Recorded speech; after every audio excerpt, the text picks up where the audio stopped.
it's all good, man. Hey, it's all good, man. It's all good, man. Hey, it's all good, man. Ladies and gentlemen, this is the Saul Goodman, the Better Call Saul podcast. My name is Brian, and with me, as always, sitting on the couch with his girlfriend is Dave. Dave, how's it going? I missed the joke that I was going to say, so I will just say hi. And on the third mic, getting his shit together, is Jeff. Jeff, can you hear me? I can hear you. It just takes a while for me to get my shit together. All right. Dave, pretty exciting day. I was at work, about ready to go home. I get this email from AMC, and it appears that today is the day, after 2+ years of saying it, that the man, the myth, the legend, Bob Odenkirk is going to call our shitty little podcast. and as with Michael McKean, I am so excited. I'm not excited. Like, I'm trying so hard to stay not excited. Yeah. You know what's funny about this whole ordeal is we only have at most scheduled 7 minutes to talk to Bob. And what's funny about it is I said, okay, like we probably need to be a little bit more focused than we are with our typical nothing important interviews to make the best use of the time. Mm-hmm. But what that has done for me is actually in a weird way ruined my preparation, because as I sit here and think about questions that I might want to ask, now I can't think of questions that I would want to ask. I kind of been going through that myself. Like, it's probably better if we just do what we always do and just be conscious not to meander or have any long-winded introductions or anything. But yeah, because we start thinking of questions and then it changes what we do anyway. We never think of questions before we start talking anyway, so just do our thing. We'll just do our thing, keep it shorter. That's true. Now, Dave, have you watched the first 2 episodes of Better Call Saul that AMC sent us? Only the first episode. I did watch the first episode. Well, only the first episode. I feel like, while we're waiting for Bob, I feel like this season has like its own distinct tone that the first 2 seasons didn't. It's possible. Maybe like a third album. But I don't know. The feeling I got, I mean, I don't know if I can say this. The first episode just kind of lays the groundwork for the rest of the season. Mm-hmm. So it's really hard to tell where it's going. Where you see the arrow pointed, but you really haven't taken a step in that direction yet. Right, absolutely. One thing we can say, because this is probably going to... Well, I did the preview, so it's out there, but I feel from what you saw without any specifics, I feel like this will be the season 2 where we get a larger glimpse into Gene's life post Breaking Bad. The way that they set that up, I mean, there's no way they could let that hang till season 4. Yeah, that was well, I was about to get into like analyzing it. So I'll just say I agree with you. Because I don't remember in the previous 2 seasons, right? Like, they didn't really check in with Gene all that much. It was just kind of... It was always the opener. Both seasons started with an opening scene from Gene that went 5 to 10 minutes. Like, I think the second one was pretty long. I think each one's gotten longer and more detailed and more insightful into how he is dealing with the situation. The first season, it was Gene trying to... It seemed like he was still getting acclimated to his life as a manager of a Cinnabon. And then he had all the paranoia that somebody might. I was just going to say, it's all about his paranoia, is what it always comes down to. Then the second season, he seemed a little bit more reserved, but then he locked himself inside the dumpster room, and it became this dilemma: should he or could he call for help and risk the chance of being found out? Because presumably in this world, he would have to be a wanted felon. Like, he would have to be somebody they're looking for. Well, he wouldn't be hiding like that if he wasn't. Mm-hmm. And as I recall, I think what made that so beautiful at the Gene sequence in season 2 was that he was just kind of let out because the janitor happened to come by. Right. But yeah, he just kind of skipped out the door as soon as the janitor opened the door, and that was left to solve until this season. Right? Yeah, doesn't say nothing, just leaves. Just doesn't try to draw any attention to himself. Mm-hmm. Yeah. Interesting. Yeah. There's like 3 different characters now. You got Saul Goodman, Jimmy McGill, and Gene. Make sure we talk about that in the interview. Playing 3 characters in one show. Boom, one question down. Actually, I have an idea of how I'm going to throw that question out to him. So Cool. I don't have a plan, but that was actually something I thought about. Where I'm at right now, I'm in an extra office space within my office in downtown Chicago. And it's always funny when I bring my microphone to work, because some people think I'm doing commercial voiceovers, and some people probably just think, some people have no idea why I would possibly bring a microphone, or maybe they think I'm really into Skype, because we do a lot of Skype meetings, and a lot of people just use their headphones, and they're like, wow, that guy really wants his voice to come across well on Skype, that he brings a whole microphone setup. Just tell people you're moonlighting on your lunch break, and then don't elaborate. Well, what's funny is Brandon K. Hampton stopped by and came here. And if you remember, we were standing outside chatting before I had to go to the train and before you guys went to dinner. Mm-hmm. And that gentleman come up and he kind of patted me on the shoulder. And he's like, hey, have a good weekend, Brian.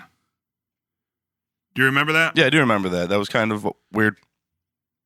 Right. So that gentleman works within my office. He's a super decent guy. I hope so. And I would hate to think that random people just go up to you on the street and say, hey, Brian, have a good day.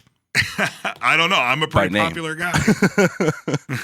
So Monday when he came in, he asked me, he's like, hey, who's that guy you're with? He looks kind of familiar. And I'm like, who, Dave? I'm like, is that because he's chubby and white and looks like me? The black hair right there. And he's right. He's like, no, that other guy. And I actually, I ended up telling him, I'm like, well, that's Brandon K. Hampton. You probably recognize him from Better Call Saul. He has a decent sized role on that. And he was a little impressed. So he's like, how did you hang out with him? How do you know him? And I'm like, well, this is the first time I met him, but I've talked to him on the phone a few times. And so now the word's out that I actually do a podcast, which I'm not sure if I'm proud of, indifferent to, or embarrassed about for people at work. To find out what I do in my spare time. Let's say like, oh, that's pretty cool, as he dug the crap out of his pants that he just made. Yeah. No, it was more like that weird thing, like when people don't want to seem rude, that either they don't have an idea of what you're talking about or they're not impressed with what you're talking about, so they just kind of like rear their head back like at a weird angle, and they're like, oh. Like, oh, that's nice. It's like when a child draws like a really terrible picture and they tell you that it's you. And then you're like, oh. That's a great analogy. My daughter will do that from time to time. She's a really good artist, but other times she looks at your drawings and goes, oh. Yeah. I'm like, check it out, Penelope. Look at this sweet picture I drew. Oh. But then it's cool because because I can see Penelope actually doing that. Like, she's got that personality. Right, yeah. She totally, yeah. The other, my youngest daughter's reaction would be just to destroy anything that I created. Like, just, she'd be like, oh, Daddy drew that. It must be something to throw up, or throw up. Yeah, there you go. It must be something to throw up on. Exactly. Better that than me. Did she throw up on you? Oh, she snotted all over me. That's what it was. She was sick of snots. We're getting way off course here for It's All Good, man. But I will say one of the grossest moments of being a father is when my oldest daughter accidentally threw up in my mouth. Oh, yes. Right. Now, I've thrown... Like, I picked her up. She just learned about baby birds is what happened, right? Yeah. She wanted to play Mama Bird. It was nice. I mean, I was dressed like a chick, like a chicken, like a baby chick. Throwing up in each other's mouth. That takes us back to college days, Brian. Mm-hmm.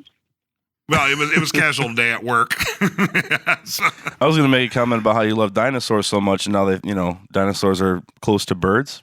So I wonder if dinosaurs would they are of that lineage. But anyway, so any moment now, Bob Odenkirk should be calling us, and I'm happy that we finally get to fulfill this promise, and people can stop emailing me about it. Make sure to ask him when's the last time somebody puked into his mouth. Maybe it was Marco. He'll probably hang up and be like, "Why?" He'll probably go to AMC and be like, "Why did you put me on the phone with this asshole?" Actually, isn't that the goal though? Isn't that the goal? Yeah, it's one of them. Yeah. The funny thing about it is I almost in a weird way but I don't want to waste the time. So if we had like 15 minutes or more, I would waste the time. But at some point down the road, we'll try to get him on again. If we ever get him on again, I'm going to ask him if he is aware of who we are, not because we're so cool, but basically for the past 2 years, we've pretty much harassed just about every cast member of Better Call Saul. Whatever, man. It landed me in a gig on a TV pilot, so I'm happy about it. Yeah, and then actually after he calls, we're also scheduled to once again talk to Ray Seahorn, which is super exciting. Mm-hmm. She was our first. She's definitely the genesis of what we do here. So it'll be nice to check in with her again. Did you the MC? I'll say, did you text Patrick? I did. Awesome. I did.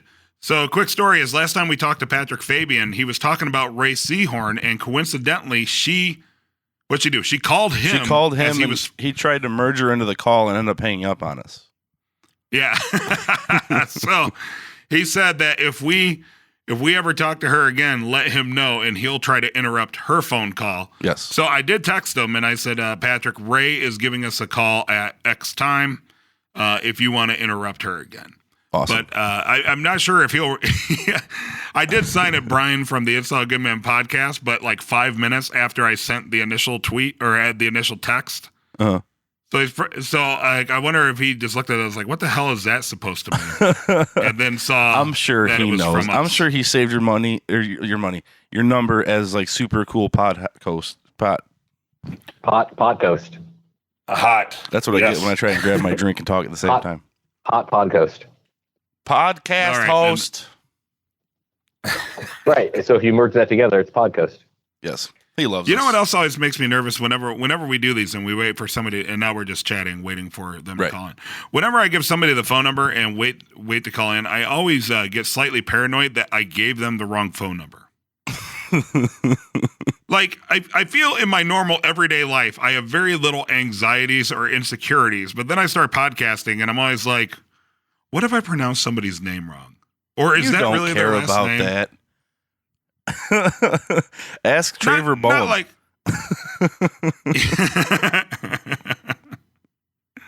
not really like care. It's just like it's like just something that's in my head. You know what I mean? Yeah. No, I Like it's just something that's there. It's that not happens like I'm going to every be time I absolutely. give out my phone number to anybody, which is a pretty regular basis. Yeah, well, especially with your business, right? Because for you, it's Well, money. yeah, I was trying to make a joke, but it's actually true. Like, I'm always talking to new prospective clients, and I'm always like second guessing my own phone number. And also now, especially after Rick asked, oh, there we go. All right, hold on, guys.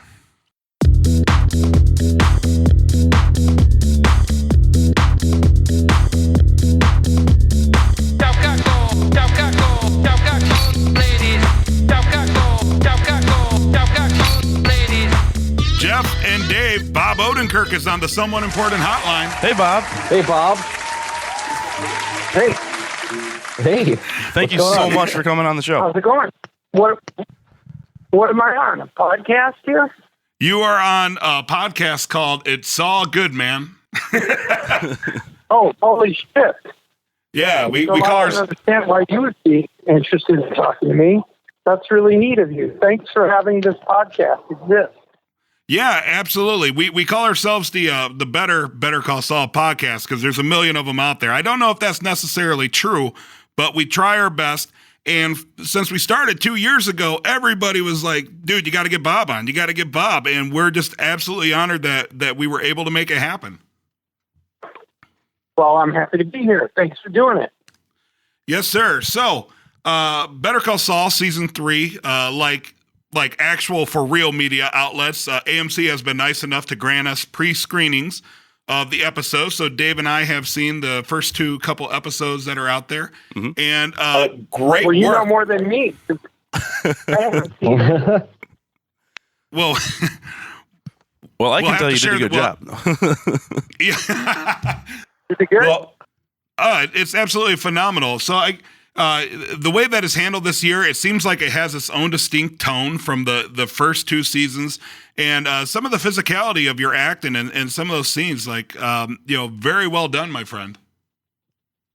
Well, thank you. I think that comes from my comedy background, and I think I know what you're talking about. Again, I haven't seen it, but I think I know what you're talking about, and it comes from doing comedy for so many years. And here's why. Here's my theory as to why it's a unique season and what you're sensing there. There's a confidence in season 3 that allows us to go places that maybe in the past they would have been a little more hesitant to go, because we weren't really sure what the show was, especially in its first season. Right. And we worked, everyone was working so hard to land these characters and find them and be respectful to Breaking Bad. And now that we have our own show and it kind of is working on its own merit, and we know what we can do. We've seen it work. We've seen, sort of more comic choices work, right? Mm-hmm. Shut it right up against, traffic danger. We can see that pull that off. Now these guys are kind of running with it. And when I say these guys, I mean Peter Gould and Vince Gilligan and the whole production team. Yeah, just the chemistry of the entire team. Because, the actors, the chemistry is definitely developing also, especially when the relationship between, Jimmy and Kim. And then, just to see everything come together, even with, Brian noticed a significant change in tone. There's just, ever since we've been talking to people involved with the production, it's blown my mind at how pleased everybody is with it and how happy everybody is to work with these creative types. Yeah. It's just we know what we're doing now, and we feel good about it, and we're not worried that we're gonna jump the shark or break the level of reality that we've established. Mm-hmm. We know that Jimmy McGill and Saul Goodman can be a funny, fun character to watch, and it doesn't. He just is, and he doesn't. It doesn't hurt the reality of it to have him get involved in some of these capers. It's funny. Between Jimmy McGill, Saul Goodman, and our boy Gene, who I don't even think has the last name, we were actually talking just before we got on the phone. We're like, how many more characters can Bob Odenkirk play in one universe, in one series? I know. I don't know. Let's find out. It's a lot like Phil Hartman in The Simpsons. Like they all look slightly different, but they all sound the same. But they're all distinct characters that everybody loves. So it's true. And who has ever gotten such a gift without earning it? No one. There are actors given their lives to acting who are teaching classes and doing bit parts. And here's this dopey sketch guy, me, and these great writers, the best writers in TV, going, where else can he go? How much deeper can we go? Let's give him another variation. And I'm like, all right. I mean, honestly, you guys, I read the script. I mean, that's the first season of Better Call Saul. There were things I read. And, obviously a little intimidated and challenged. This is going to be hard. Mm-hmm. But really also this feeling of are they really trusting me with this? What did I do to deserve this? I didn't do anything to earn this. And I say it with a smile and glee, and because I don't know what else to do with it. I don't think feeling bad about it is going to help anyone. But I have, without a doubt, gotten incredibly lucky here, and of course I treat that opportunity as a humbling experience of something that when I read those scenes with Chuck, those intense, deeply personal scenes where somebody is struggling with their own deep-seated hopes and dreams and frustrations, I just see it as, you got to respect the hell out of that opportunity and dig in deep and leave yourself over to it, give yourself over to it entirely. But the thing overall, the opportunity to then play a comic scene like what I do in season 3, there's a lot of comedy in season 3. Mm-hmm. beyond what you saw in the first one. I think I know what you're talking about because someone described some of that stuff in the Pollos Hermanos Yep. restaurant. And I remember doing it, and I remember going, wow, this is pure comedy in a way. And I'm doing it in the midst of this very serious drama. Mm-hmm. And it was great fun. I can't wait for people to see it. And it sounds like it worked well for people because you're the second bunch of people to say they've seen it and enjoyed that. Well, it's phenomenal so far, and we only have a few more moments with you. And so we have to ask you a traditional question that we always ask, especially you being like a Chicago area guy from Cicero. What is your favorite frozen pizza?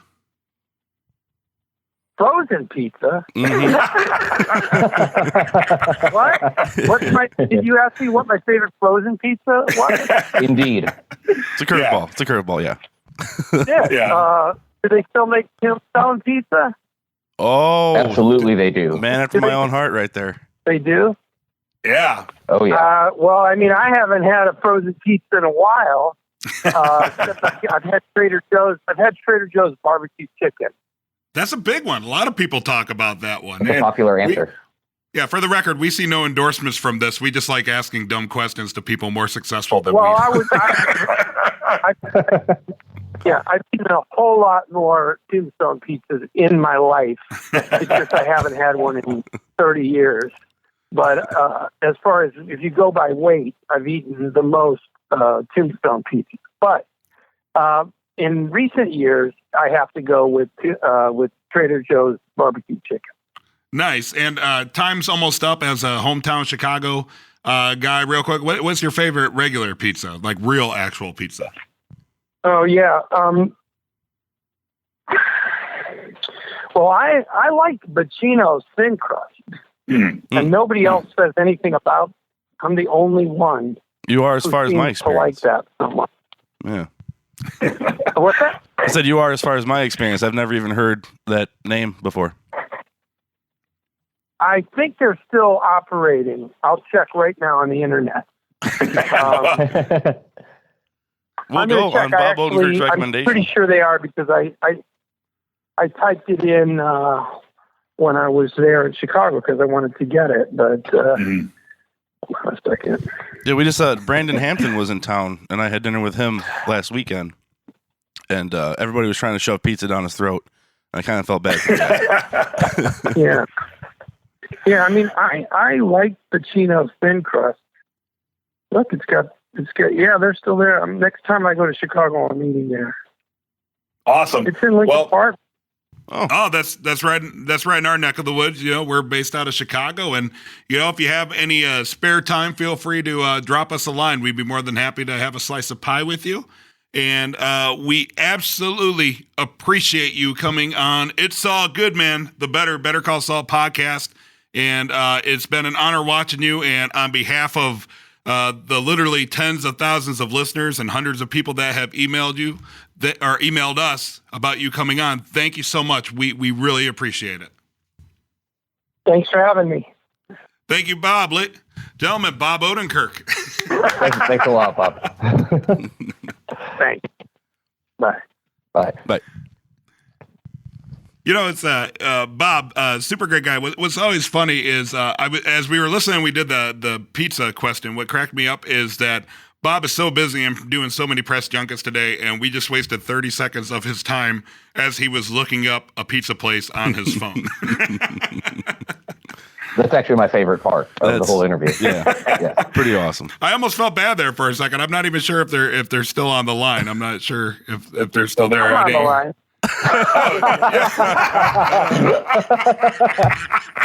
No, I'm glad you did that because I looked them up and they're still operating. Extra crust. Guys, extra thin crust. It's really, I love it. Extra thin. Extra thin. Awesome. We'll remember that. Officially endorsed by Bob Odenkirk.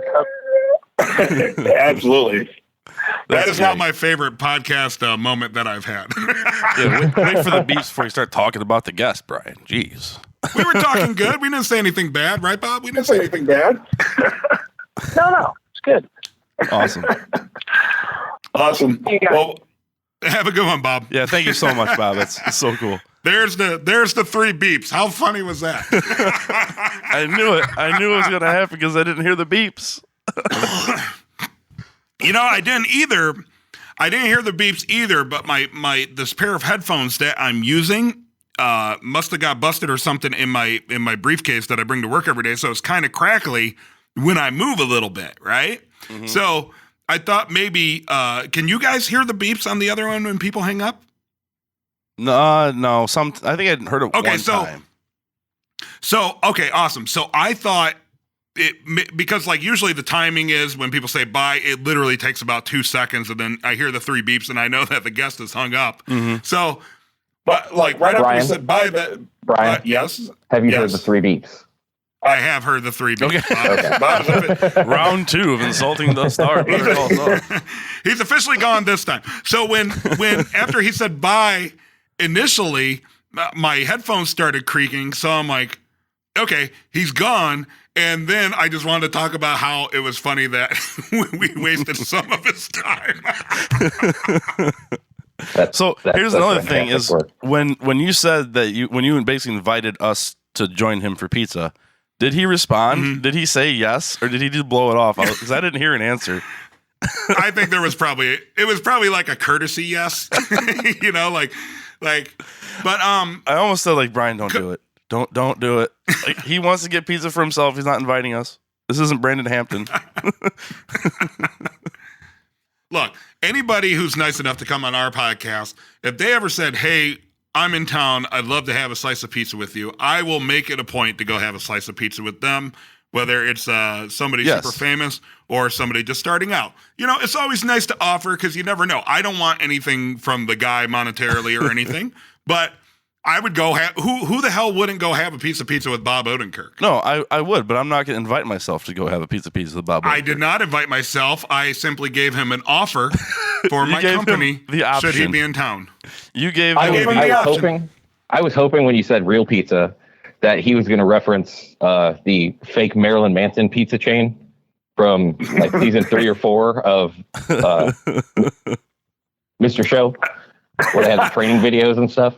Yeah, never brought up that would have exploded my boner, but he's also the first person that we kind of got the reaction that I wanted when we asked the frozen pizza question. Yeah, where it was just like why would anybody ask that? Like it was almost like just the absurdity. It was like Jeremiah Watkins with the soup spoon incident.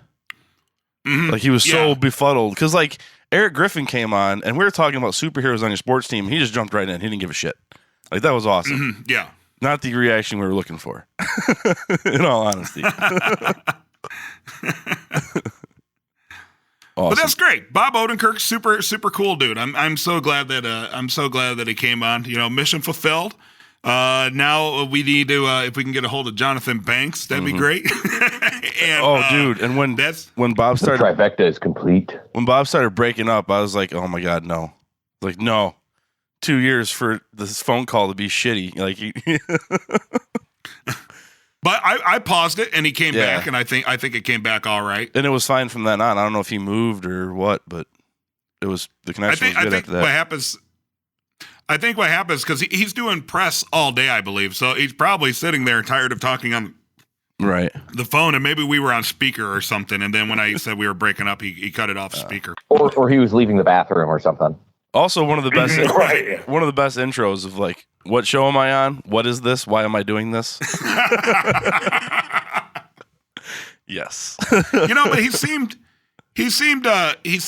genuinely not appreciative, but I mean he seemed genuinely at least amused that a bunch of people would sit down and make a podcast based specifically on one of his shows. Right. Or maybe it was just like, his publicist was like, here's your next interview, go. And then once he realized who he was talking to, his tone totally changed. Right. He's like, oh, it's those guys that I was talking about. What's that, Jeff?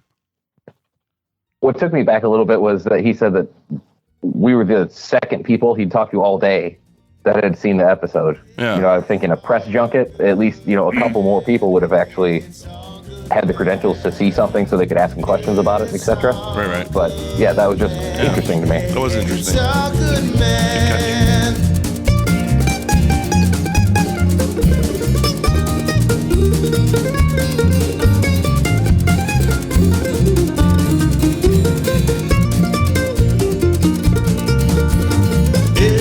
It's all good, man.